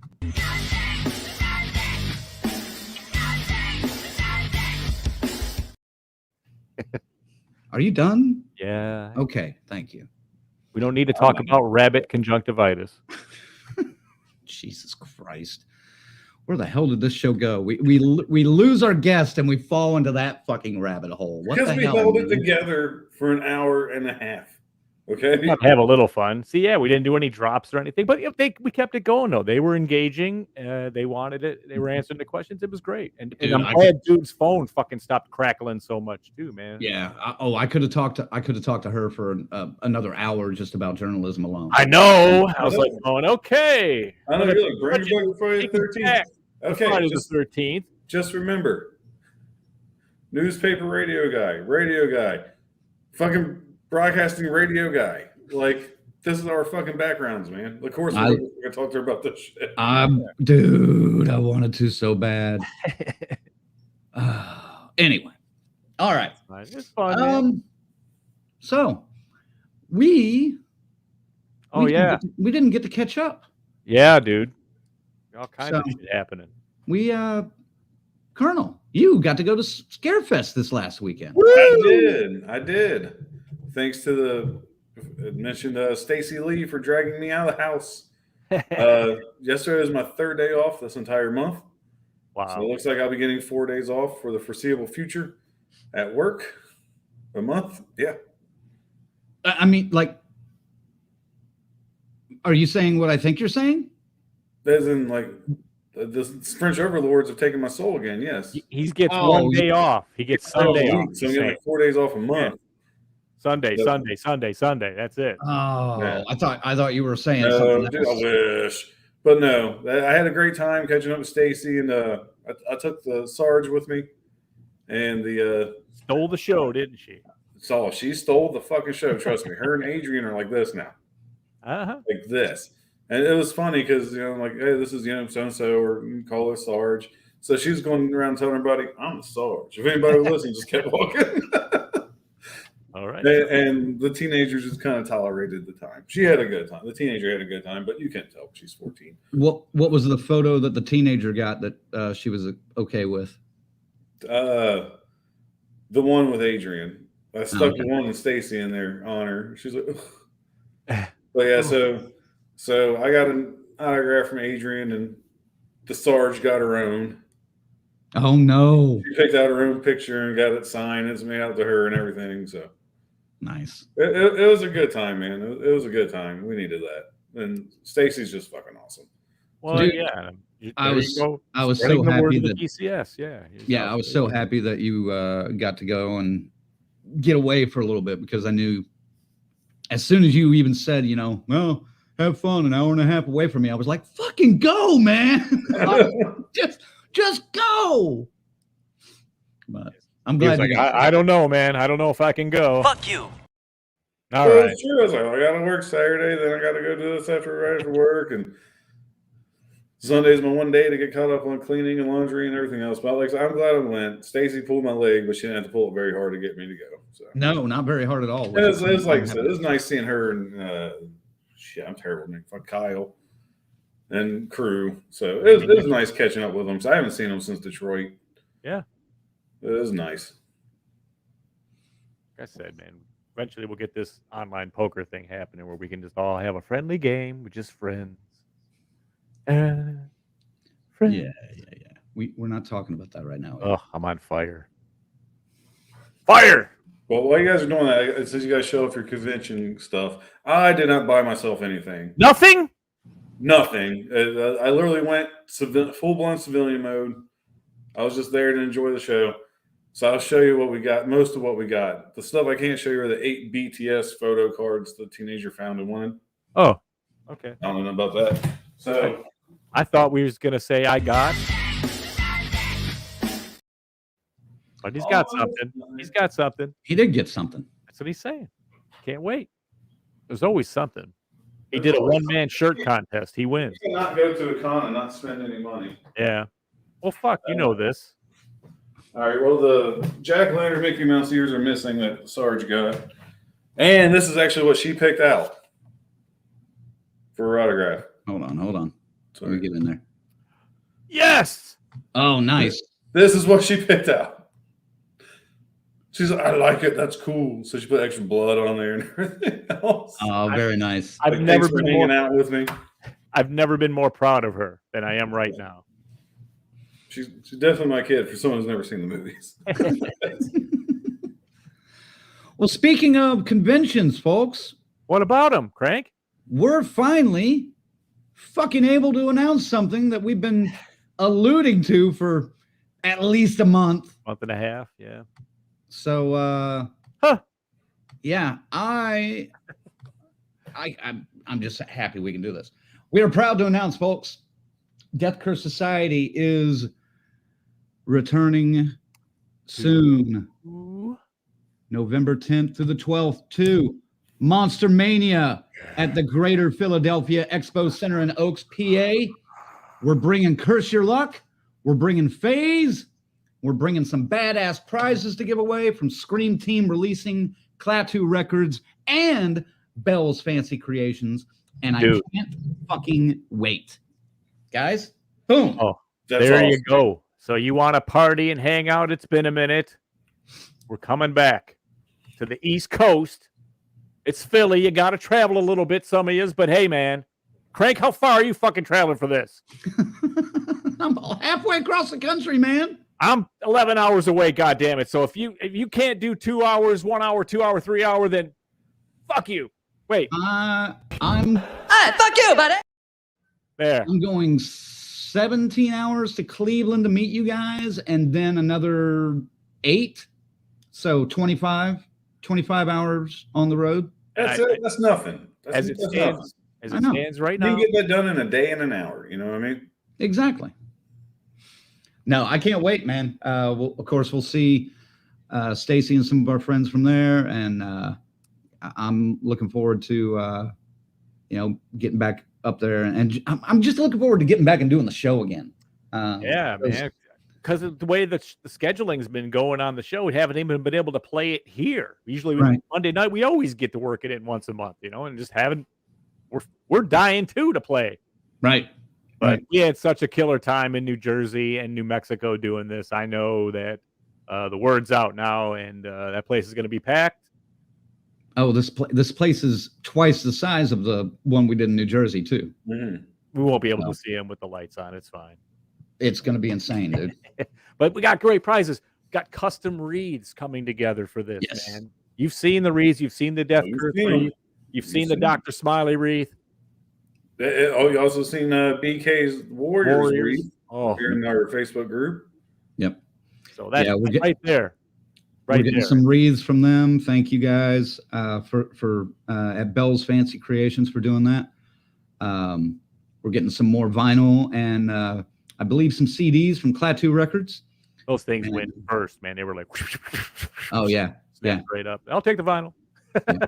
And we'll get some Blu-rays from Scream Team releasing. I'm not sure they've got a new one out right now that they're pushing. You know what?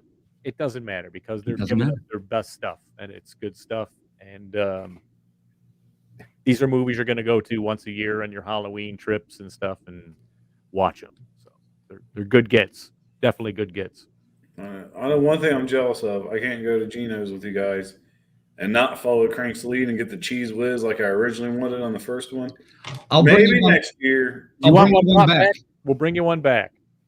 It's going to be old. Oh, yeah, it's going to be nasty, but I'll bring you one back with cheese whiz. Fuck that. I'll just have to go next year and get a fresh one, I guess. I don't know. I'll be ready for it. I'll get my, I'll definitely want my steak sub at least once out there. But, I want a pizza. He's right, motherfucker. You're going to get a pizza hoagie. Pizza's right across the street. See, if we move down to the other one now and try the other one, there was another pizza place across. So I don't fucking know what's going to happen. There. Let's see. Kiara said she's getting prepped for Frightmare in the fall Saturday. Oh, that's right. That's a pretty good con too. That's a good one too. We're going to get to that one eventually. So she's not but she, since she's going to that one, she won't be able to. I get it. It's not the budget in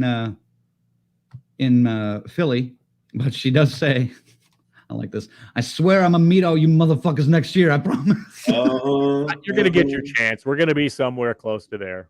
We may even be closer to you than you think. Yeah, I wouldn't mind going to Buffalo. Right. I'm down. Yeah.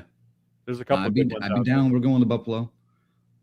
But yeah, I'm looking forward to that. Hopefully, we can find some cool filming location that we can go visit. But there's one good one that's like 3 fucking hours out of the way. And I'm getting, ever since we talked about it, my phone, everyone seems to be stopping there. And that's all I'm seeing are pictures from that location. You can say what it is. The Exorcist staircase. Yeah. And well, it's timely right now, though. We just had the new movie. So. Been there, done that. Have you been there? Yeah, I was a kid. I was very young.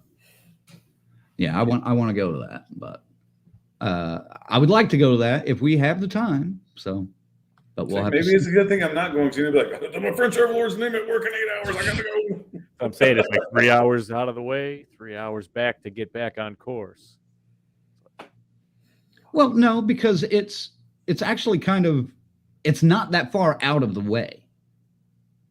So 3 hours? No. I'll explain it later. I'll see it later. I'll look at the map. If it's doable, I'm down. We'll do it. I know FaZe is fucking down. You want to go see that one. That's a famous one. Tarek wants to know, is that Curse Your Luck going to possibly be live streamed? We can't do that, man. The internet was already like questionable at the New Jersey location. We just can't know for sure. So we will record it. I promise. We had some technical difficulties with a couple of the previous 2 shootings, okay? It hasn't worked out properly. We're going to get this one right. We got a checklist and everything. We're ready for it this time. This is going to be the fucking one you're going to see. I promise. We've had some technical difficulties is an understatement.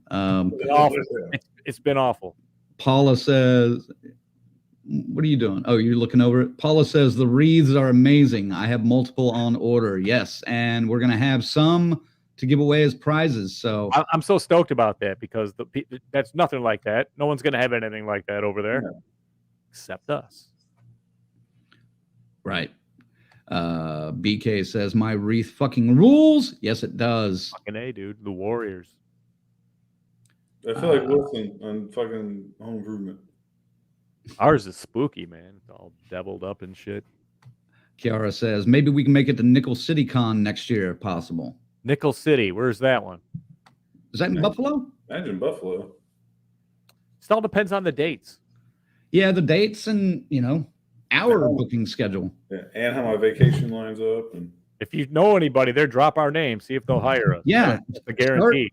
Whenever they start talking about, hey, what guests do you want? What do you want? Whatever convention, tag us. Throw us in the comments. I mean, it can't hurt. If they look into it and see what's going on and see what we're doing here. I know Scarefest just asked that exact same question on Facebook. So, hit them up and say, hey, bring Death Curse Society's Curse Your Luck, but make sure to tag us so we can respond or they know where to go. Scarefest next year, baby. That would be awesome, man. Pencil it in. We're in.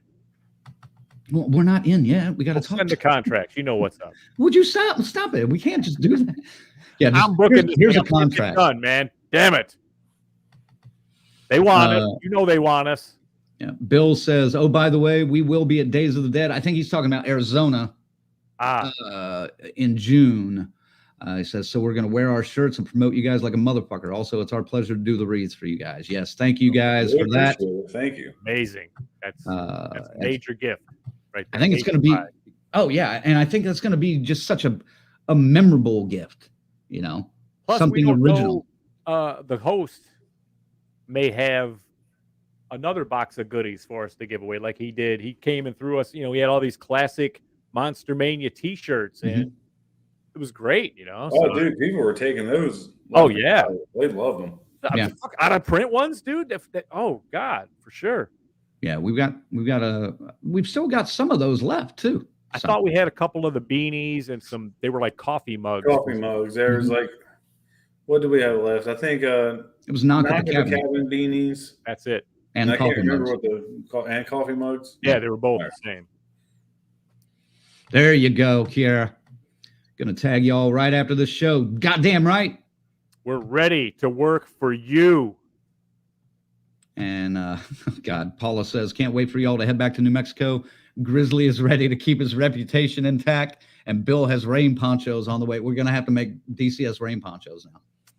To go with the DCS flashlights that I've been plugging here. No. I do want to talk about something along. I do want to talk about something along that line here in a minute, though. But I am not doing a dick casting. I told you that already. No, we're not doing that. Before we get to that, we have another announcement that we need to make. And I don't have a graphic for this one because it just happened. It just happened. But on October 30th, folks, the film Hell House LLC Origins, The Carmichael Manor, will be released on Shudder. Looks amazingly creepy. And it will be the fourth edition of the Hell House LLC series. First prequel about this one too, yeah. If you're interested in that, check that out. It's going to be very good. And then the next week, on November 6th, we will have blanked on his name, so I got to go back and look at the original email here. It's been a long day. I know. We will have director Stephen Cognetti, the writer-director of all of the Hell House LLC films, creator of those series, will be on the show November 6th to talk about the new movie, the whole lineup, and some other movies. So this one's going to be fun. Awesome. Yeah. Speaking of which, we need to take advantage of these screeners and watch this fucking movie. Well, it's going to be out by the time we have him on. So my authorization thing is good. I'm like dying to watch it now. I keep forgetting to watch it. Because the whole process, I have to hook up the laptop, do this, do that. Oh yeah, I got to redo it. I can't get it. I got to talk to somebody, and they got to send them a picture of my ID to get rehooked, or I can't watch it. Kiara's fangirling a little bit about the. You fangirl away, Kiara. That's right. That's why we're here. I'm fangirling about this. Are you kidding me? Because I remember sitting there and going through the waves of movies. Was it Netflix or Shudder for that one? The first one. Netflix back in the day. Yeah.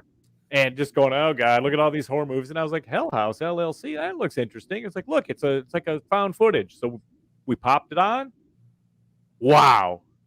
A scary fucking found footage movie. Yeah. See, I was like, found footage. Oh my God, I guess I'll watch it. But well, then at the time, holy shit, this is fucking awesome. And then, I was into making haunted houses and designing them and everything. So that's kind of what this is about. The story is about them setting up a paid haunt, to come through for the Halloween season. Mm-hmm. And these guys are famous for creating their haunts around them. But this time they picked a place that has a little history. And check it out if you haven't seen it. It's fucking scary. It's a real scary movie.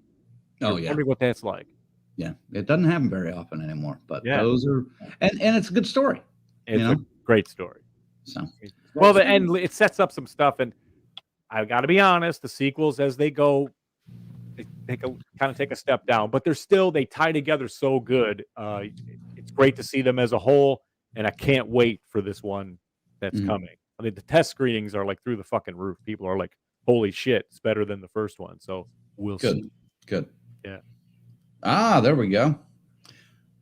Oh, dang it! I lost it. Huh. There's Bill. Yes, Hell House. Love those movies. Oh, yeah.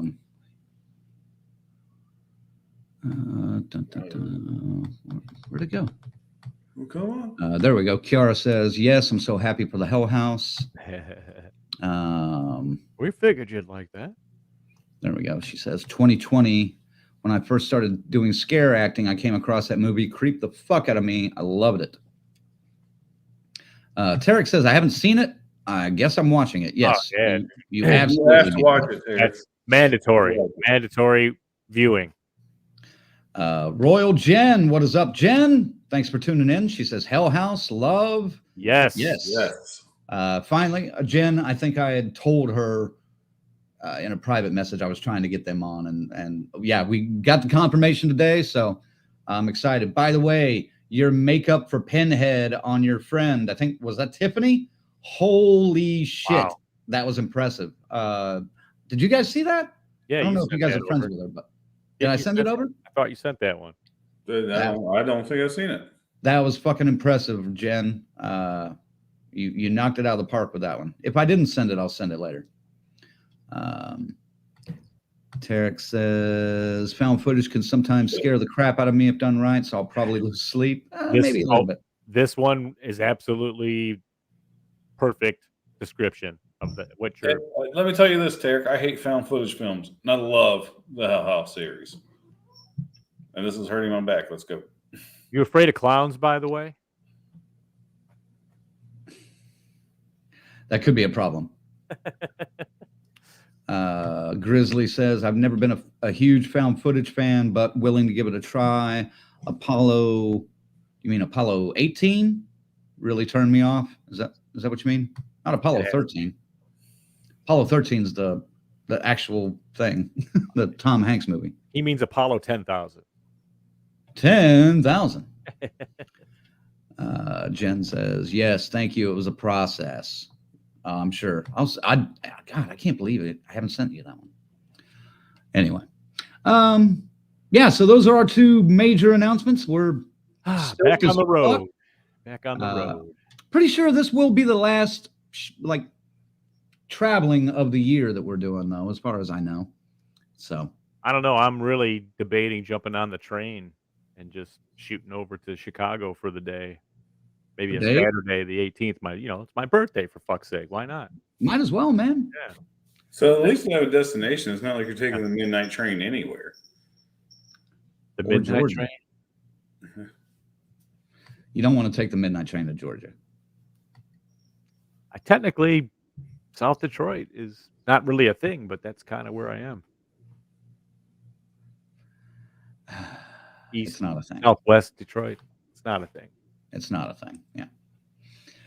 All right. That's going to wrap it up for us, folks. Wow. Friday the fucking 13th, part 3. Friday the 13th. I'm excited, though. I wish we could play the music. No. That'd be nice, but we'd be shut down in a heartbeat. Yeah. No. I'm just happy we can actually announce that we're going to Monster Mania again, man. We've been sitting on it for, like you said, a month and a half. It's nuts. There's so much we could tell you, but we would get canceled. Yeah, we'd get canceled and fined, and shit wouldn't happen if we said it. So we're not saying it until we sign the shit. And I like the excitement on their page about it. You know, yeah, that's fun. A handful of people that are just like, yes, those guys are coming back, you know, and those guys are great and funny. The show was great, blah, blah, blah, blah. I love that. So, and we got them, though. We did. I mean, once those killers started showing up, and once they fucking got Jeff. Yeah, Jeff, we remember you, Jeff. Fuck you, Jeff. Jeff. God damn it, Jeff. Another one. Get out of here, Another Jeff. one. We're gonna have more fun, though, man. It's gonna be even crazier, and we expect a bigger crowd this time. Oh yeah, people know what it is now, and the prizes we have. Woo! Oh yeah. And Bill says New Mexico Morgan Crypt Horror Fest better be is your next stop. Make sure Colonel can be there. Hey man, if it's happening next year, we're down, man. As soon as they book it. As soon as we know, I've been told these guys privately. New Mexico is on my fucking list above anything else traveling wise. Hound of March doesn't count because I'm not traveling. I'm driving 30 minutes. But traveling wise, I just put Morgan Crypt at the top because just for what they've done for us and the fine people in New Mexico you guys met, I would really like to meet everybody in person. So that was kind of top priority for me. Yeah, you got to go to dinner with Bill and get a shower. No. I'll sit behind you. No. You sit right next to Bill. In fact, I'll sit behind you this time. Oh boy. Just before we go, I do have one more thing to talk about. Okay. It's really not important, but fuck, really? The Lions couldn't pull it out and beat the Ravens for me. No. We're not going there. BK already said things. We're not talking. Hey, you know what? If you guys sent coaches to steal other teams' hand signals, maybe you might have fucking won. I mean, you dick. One team in Michigan does it. The other team can do it too. Just saying. I guess you an open and Butterfinger earlier, you motherfucker. You think I didn't see that comment, BK? To me, Michigan has just joined the ranks of all the other great teams that have cheated or are accused of cheating without any real proof or anything. We'll see. Hey, man, they went out and hired a fucking Marine to code break. As long as the guy didn't have an electronic device recording it, it's brilliant. So fuck you for not thinking of it yourselves. But if they broke the rules, I guess punishments are due. I guess there'll be an asterisk next to this national championship that's possibly waiting for 3 games of the season. How many more punishments does he need? But you know, I'm just fucking with it. Really, it's just because BK said I was opening a Butterfinger wrapper. I was going to be nice and not say shit, but fuck him. And he always said, "Fuck you." It's all love though. But I had to bring up football because fuck BK for that. Fuck you, buddy. Hey, fuck you, buddy. The vibe on the Lions is it's an aberration, and they'll be back to normal in their winning ways next week. They play Monday Night Football. We'll be right here. Like I just really wish every team in the North didn't win on fucking Sunday while the Bengals were on a bye. And Detroit was the one team I was counting on. We were all counting on it. I knew, though. I was kind of like, I don't know, man. You know, and then I picked Tampa Bay to survive and win after they lost to the Lions. And they fucking lost to the fucking Atlanta. So I'm out of the fucking survivor pool. God damn it. All right. That's it. Back to business. Folks that are in the Philadelphia area, James, Grimmer, Brian, Emmenheiser, South Jersey Jason, I'm looking at you guys. Jim, Felton, looking at you guys. Hopefully we can meet up at Monster Mania. Let's get a pizza, baby. In November, let's go get some pizza or go get some drinks and have a good time. Next week, Jordan Jonas from New Mexico will be joining us and talking about his magic career. And also doing some magic. What are you doing? Trying to do magic. Oh, he's doing the thumb is off. Yeah, I can't do it like that. Oh my God, what the fuck is wrong with you guys? I'll tell you what, this fucking guy, we put his set is up there. You can watch it. Faze, I don't know if you want to dig that up real quick. He's like, God damn it, thought we were out of here. But it's amazing. He's one of those guys, man. He like the one that he does that was really freaky. Swallows like 40 pins, like sticks them in his mouth, Needles. and they're gone. Needles. Yeah, needles. They're fucking needles. And then takes a fishing line and throws that in his mouth, and then pulls them out one at a time, and they're threaded on the thing. I don't care how fucking much it's a trick. We know it's obviously a trick, but damn, man, how do you learn how to do that without sticking the fucking hell out of your mouth? Oh, I'm sure he's punctured and like made himself bleed a few times. This is the stuff we'll get into, though. Like, all right, so what damage have you caused yourself learning how to do this shit? But remember, we can't ask him how to do the trick. Of course not. Of course not. You know, just say in preparation for some of your tricks, learning how to do them. Did you ever injure yourself? We can go that way. Well, yeah, and I mean, most magicians always have some kind of interesting backstory of how they found magic and how they got into magic and why it's still important to them. So, I mean, we'll have that to talk about. He also does the ghost tours in Old Town, New Mexico, Albuquerque. He was an interesting looking dude about that. That's for sure. He's got a look, you know, he's kind of like Marilyn Manson, you know, but a little freakier even. Yeah. So. I think that'll be a great, you know, Eve of Halloween show. Of course. Beautiful. You know, Devil's Night show. Ooh. Perfect. So who knows what the fuck we're going to summon out here on Devil's Night, man. We're going to be here, though. That's right. Before we go, though, let's thank our members one more time. Our final girls and guys, Chris, Lorena, and Tyrone. Our Crazy Ralphs, Rick and Raymond.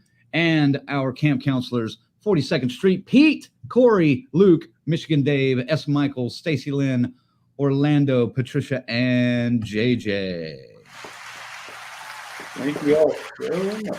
That's right. Thank you, guys. You can learn how to become a member by going to our website at deathcursesociety.com and clicking the Join tab and finding that there. Maybe Faze will throw that link in there. Yep, he already did. Good. All right. I hadn't flipped over there, but because also need to thank our associate producer, C. Faze. There he is. Thank you, sir. Good show tonight. Yeah, good show indeed. I mean, that's on you guys. Good work. I know I watch what you do in the comments, and you're answering people that are asking questions that we can't answer at that point in time, and you know, putting the links up there when we need them. Sometimes if we call for something out of the blue, you were able to get it. So I'm assuming total views of each Friday film wasn't readily available, didn't pop up in a list like that. No, he commented it. It was tough to find. Yeah, then part 4 was easy to find. Every other one was like pretty buried, and I didn't want to go through each film. It was just part of the Internet Movie Database. Like, did you know? You know, that's where I pulled that shit from. So. Sure. Out of curiosity, Faze, what was your favorite part of the interview tonight? I honestly don't know. It was a good interview. I was kind of thinking you were going to cut me off there, but no favorite. I don't know. It was a solid interview.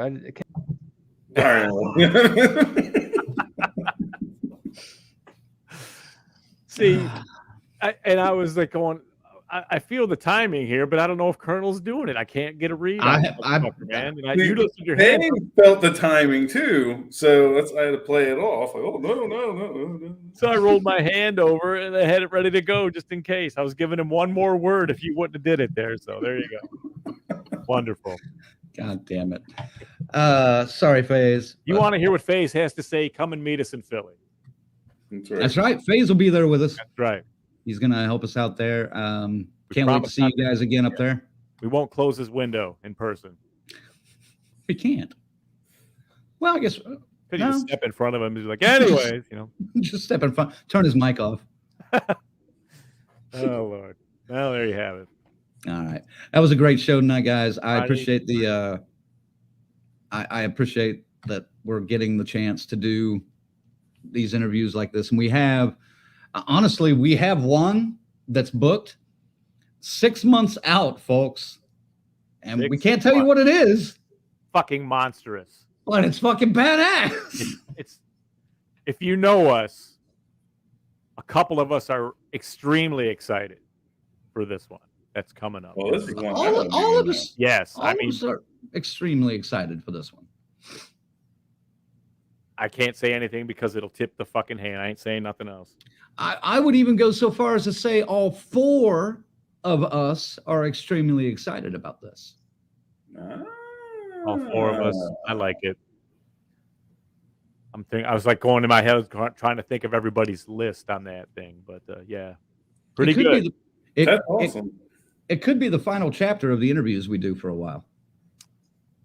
Maybe, depending on for the year. For the year. Well, we can't do that in April, but well, of those kind of interviews. What came out in April? I don't know. Well, it's coming, and it's going to be the one you've been waiting for. I think, for sure. It's one. Definitely. That's not bad. We'll drop it for another fucking 5 months. Yeah, we'll be teasing it for 5 fucking months. You know. Yeah, I know you will, Zag. You tease everything. I did not give the obvious shit that Dickhead just did. Hey, I'm Dickhead all of a sudden? Go fuck yourself. There's only a few people left watching right now, so I felt like I could get away with doing it. Let me see. Let me check the comments to see if anybody is saying anything Well, about no, we can't say anything.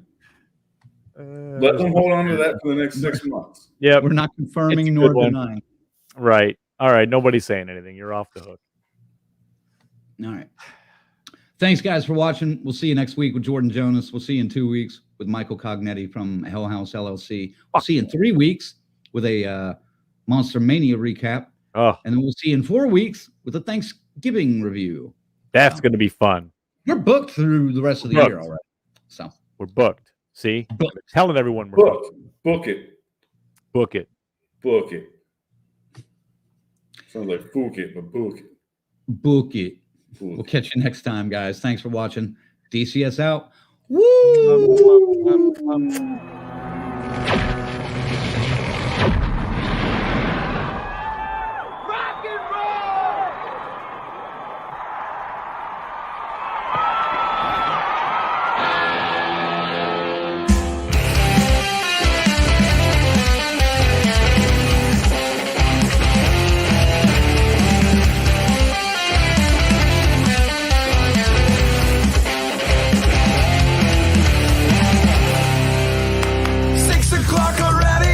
Just in the middle of a dream.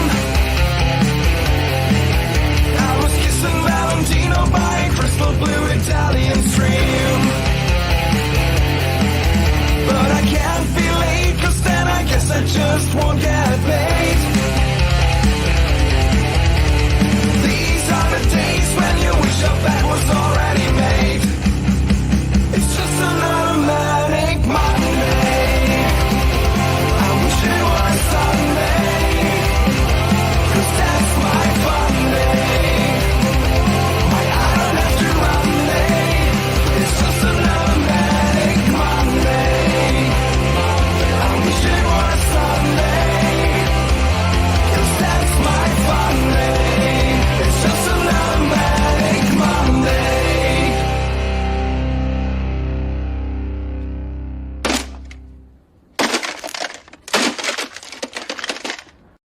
Ah, the French.